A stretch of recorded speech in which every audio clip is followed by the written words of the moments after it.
जीवन भर हम में से हर कोई भटकता रहता है, किसी मार्ग में नहीं बल्कि अपने आप में ही, अपने विचारों में, अपनी सोच में, अपनी समझ में।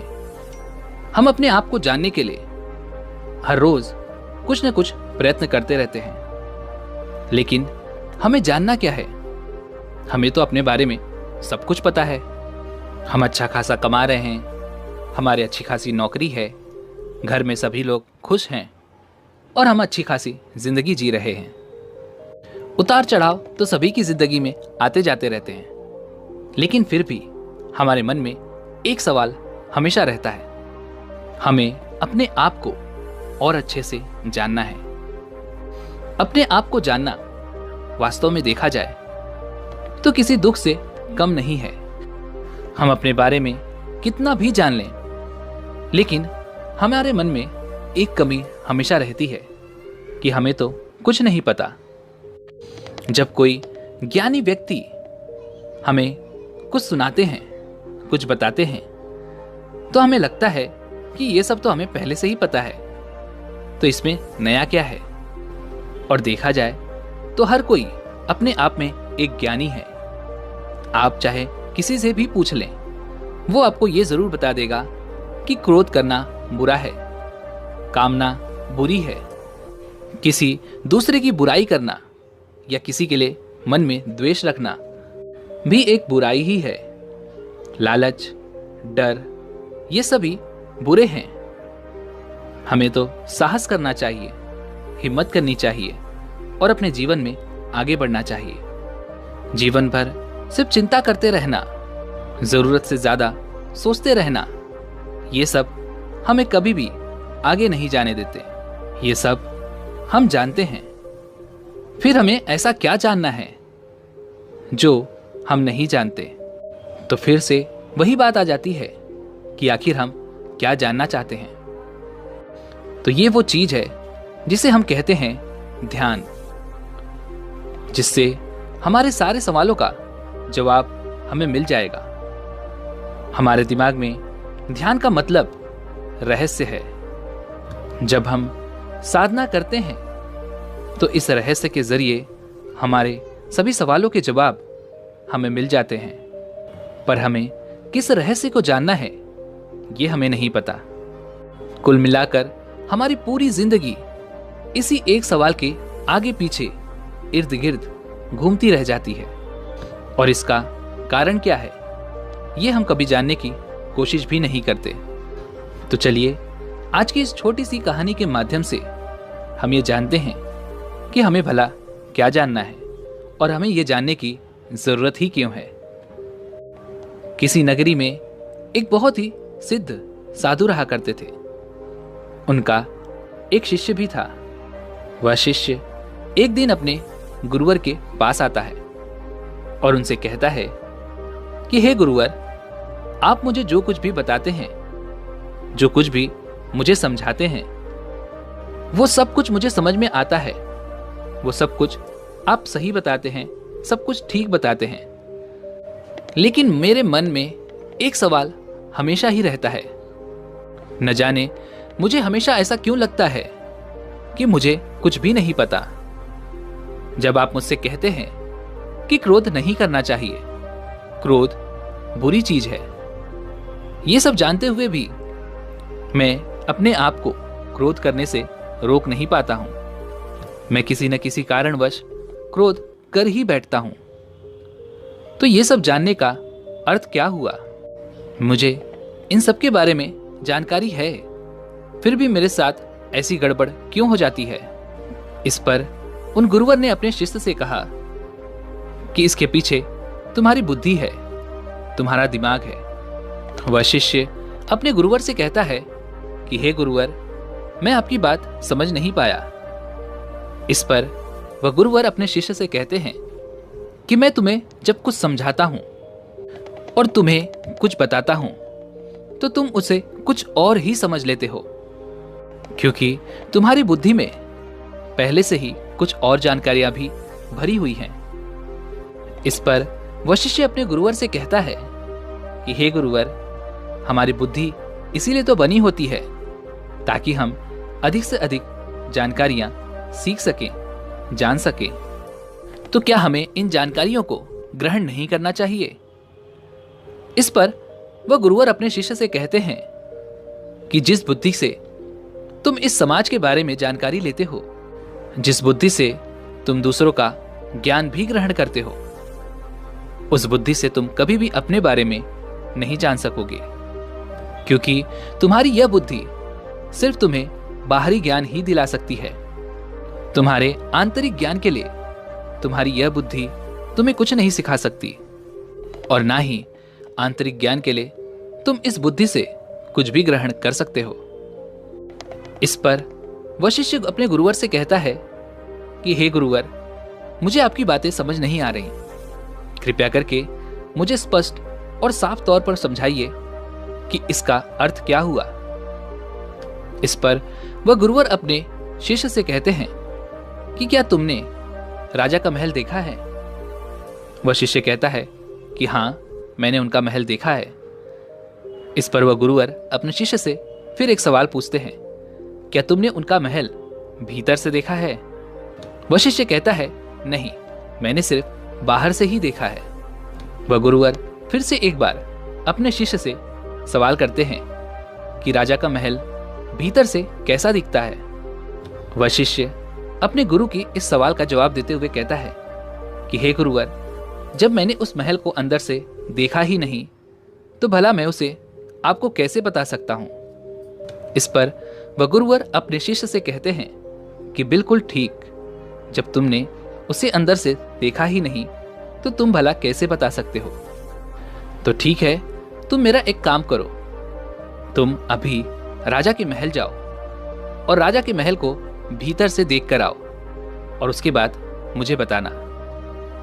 यह सुन वह शिष्य गुरु की आज्ञा लेता है और राजा की महल की ओर चल पड़ता है। जैसे ही वह शिष्य राजा के द्वार पर पहुंचता है, तो देखता है कि वहां पर द्वार बंद है और द्वारपाल खड़े हैं। वह द्वारपालों से विनती करता है कि उसे वो महल अंदर से देखना है, लेकिन द्वारपाल उसकी एक नहीं सुनते। वे कहते हैं कि जब राजा आएंगे तब तुम उनसे मिल लेना। वह कहता है कि मुझे राजा से नहीं, बल्कि बस इस महल को भीतर से एक बार देखना है। वह द्वारपाल उस शिष्य से कहता है कि तुम भला भीतर से इस महल को देखकर क्या करोगे? वह शिष्य उस द्वारपाल से कहता है कि मुझे मेरे गुरु ने कहा है। इस पर वह द्वारपाल उस शिष्य से कहता है कि तुम्हें अंदर जाने की अनुमति नहीं है, और अगर सिर्फ तुम्हें भीतर से महल ही देखना है तो इसका वर्णन मैं तुम्हें बता देता हूं। द्वारपाल ने उस महल का पूरा वर्णन उस शिष्य को सुना दिया। उस शिष्य ने उस वर्णन को ध्यान से सुना और फिर वापस वो अपने गुरुवर के पास आया, और जैसा वर्णन उसे द्वारपाल ने कहकर सुनाया था, ठीक वैसा ही वर्णन उसने अपने गुरु को भी सुना दिया। इस पर उस शिष्य के गुरु ने कहा, बिल्कुल सही, भीतर से महल ऐसा ही दिखाई देता है, लेकिन अब मैं तुम्हें कुछ चीजें समझा रहा हूं, जरा ध्यान से सुनना। जिन द्वारपालों से तुम मिलकर आए हो, उन्हें अपनी बुद्धि समझना, क्योंकि तुम सब जानते हो, तुम सब समझते हो। जिस तरह से उन द्वारपालों ने तुम्हें भीतर के महल का वर्णन दिया है, जिससे तुम्हें संतुष्टि भी मिली और तुम खुश भी हो गए, और अब चाहो तो तुम किसी को भी बहस करके ये समझा सकते हो, ये बता सकते हो कि भीतर का महल तुमने देखा है और वो तुम्हें कैसा दिखाई पड़ता है, क्योंकि वो द्वारपाल तुम्हें कभी भी भीतर नहीं जाने देंगे। तुम्हें बाहर से ही बहला फुसला कर वो भेज दिया करेंगे। तो तुम्हें जो भी जानकारी मिली है, तुम सिर्फ उसी के आधार पर बहस कर सकते हो, लोगों को समझा सकते हो। लेकिन अब मैं तुम्हें असली महल दिखाने लेकर चलता हूं। यह कहकर गुरुवर और वह शिष्य दोनों ही राजा के महल पहुंचते हैं। गुरु को देखकर वे द्वारपाल अपना शीश झुकाकर उन्हें प्रणाम करते हैं और वे द्वारपाल उन गुरुवर से कहते हैं कि हे गुरुवर, बताइए क्या आज्ञा है। इस पर गुरु ने कहा कि हमें महल के भीतर जाना है। गुरु की इस बात को सुनने के बाद द्वारपालों ने द्वार खोल दिए। गुरु और शिष्य दोनों ही महल के भीतर चले गए। महल के भीतर जाते ही शिष्य आश्चर्यचकित रह गया। उसे जो बताया गया था, जैसा वर्णन किया गया था, महल उससे बिल्कुल अलग था। बाहर से वह महल लाल दिखाई पड़ता था और भीतर से बिल्कुल सफेद था। वह महल कुछ ऐसा दिखाई पड़ रहा था जैसा उसने कभी सोचा भी नहीं था।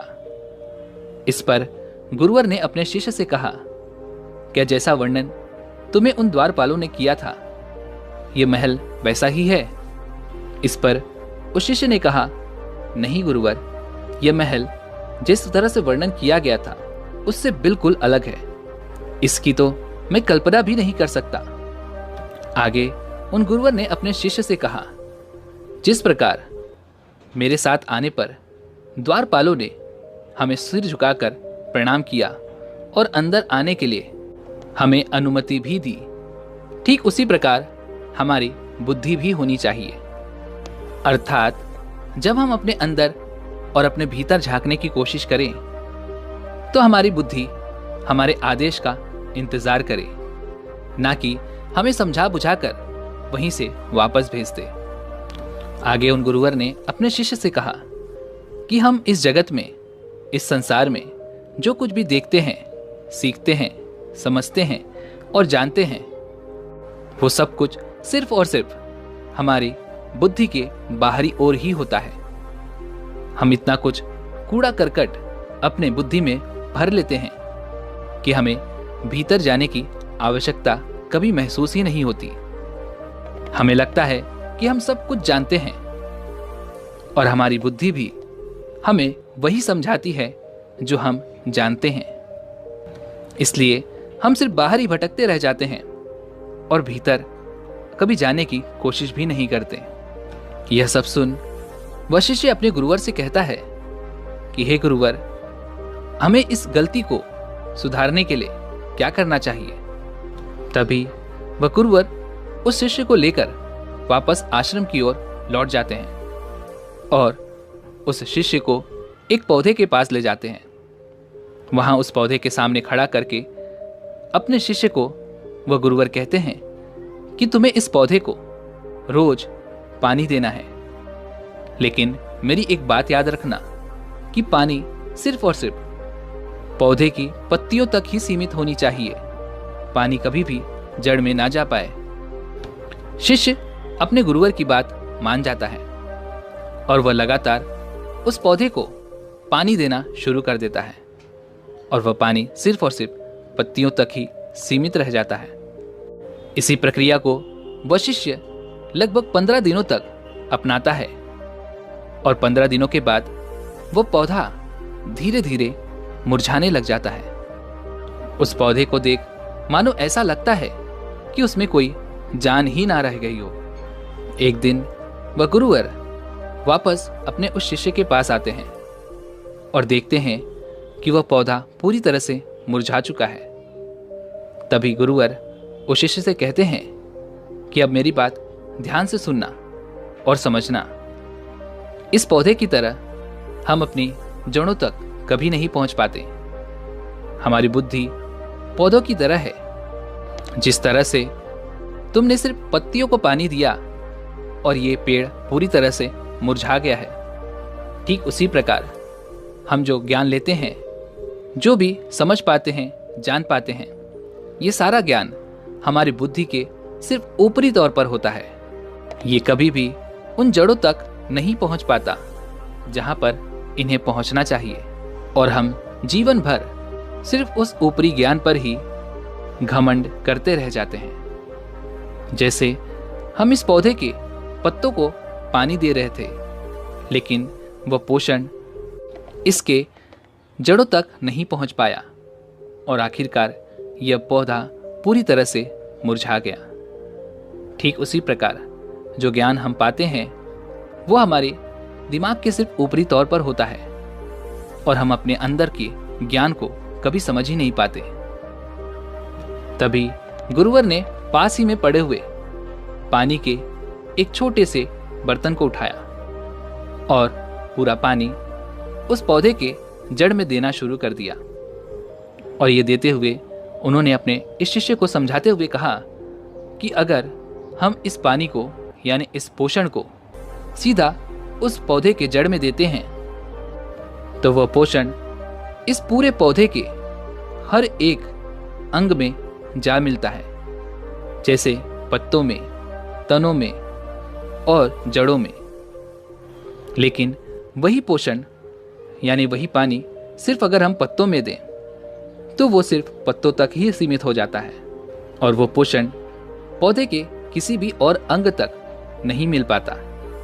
ठीक इसी प्रकार जब हम अपने ज्ञान का इस्तेमाल करते हैं तो वो सिर्फ हम अपनी बुद्धि के ऊपरी तौर पर ही कर पाते हैं। हम कभी भी अपने उस ज्ञान का इस्तेमाल अपनी बुद्धि के भीतर तौर पर नहीं कर पाते, क्योंकि जैसा हमें समाज ने बनाया है हम अपने आप को वैसा ही समझ पाते हैं। लेकिन हम ये भूल जाते हैं कि हम सिर्फ पत्ते नहीं हैं। हमारी असली पहचान, हमारी असली ताकत हमारे जड़ों में है। और जब हम उन जड़ों का सही इस्तेमाल कर सकेंगे तभी हम इन सब समस्याओं से आगे बढ़ सकेंगे। इस दुनिया में हम बहुत कुछ सीखते हैं, लेकिन कुछ ऐसी चीजें हैं जो हमें ये समाज और ये दुनिया नहीं सिखा सकती। इसी प्रकार हर ज्ञान सिर्फ बाहरी नहीं होता, इससे कहीं बेहतर ज्ञान हमारी बुद्धि के भीतर की ओर है।